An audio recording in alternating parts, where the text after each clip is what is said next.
की हो गई थी, खुद विजय बैंसला गिरेबान पकड़ के घसीट रहा था, तब लोग ज्यादा आक्रोशित हुए थे। गोपाल बस्सी तो सचिन पायलट का समर्थक नहीं है, वो तो बीजेपी के टिकट से चुनाव लड़ा है। उसको इन्होंने गिरेबान पकड़ करके नीचे पटका था। लोग तभी से उद्वेलित थे, आक्रोश तब से था। आप अपने सर पर क्यों ले रहे हैं इन सारी चीजों को, ये समझ से परे है मेरे। विजय बैंसला जी और उनके जो सिपह सालार थे, उनको ये लग रहा था कि हमारी वजह से भीड़ हो रही है। नहीं भाईजान, ये आपकी वजह से नहीं, ये उस पुण्यात्मा के दर्शन के लिए, उनको श्रद्धांजलि देने के लिए हो रही थी। और इस गलतफहमी में, इस मुगालते में वो रह गए कि ये भीड़ विजय बैंसला जी की वजह से हो रही है, उनके मैनेजमेंट की वजह से हो रही है, उनके कार्यक्रम की वजह से हो रही है। नहीं, और वो दिखा दिया लोगों ने है जो।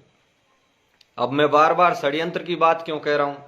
षड्यंत्र की बात मैं इसलिए कह रहा हूं, और मैं लाइव के ही माध्यम से क्यों कह रहा हूं, जब मुझे इन सारी चीजों का पहले से ही पता था तो मैं पहले भी इन बातों को कह सकता था, समाज की जाजम पे रख सकता था इन बातों को।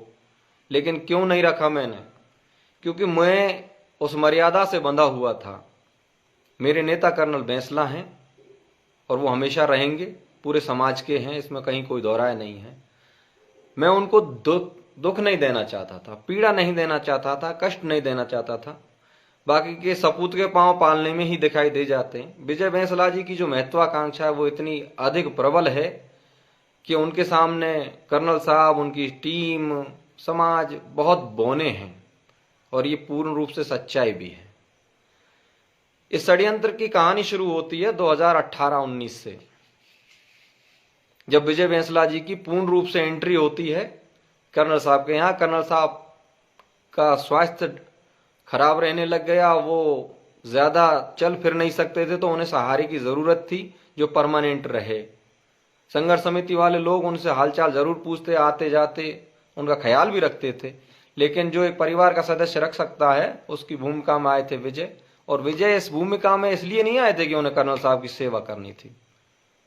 उनकी अपनी मन की कुछ इच्छाएं होंगी, कुछ महत्वाकांक्षाएं होंगी, वो इसलिए आए थे। और ये प्रमाणिक हो चुका।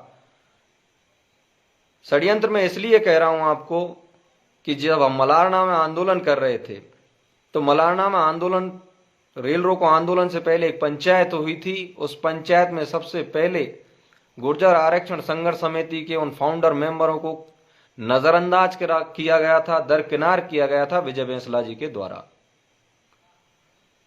और विजय बैंसला जी के मन में हमेशा एक डर, एक भय और एक जल्दबाजी की ऐसा सामंजस्य है। उनके अंदर भय हमेशा ये रहता है कि फला आदमी अगर कर्नल साहब के ज्यादा नजदीक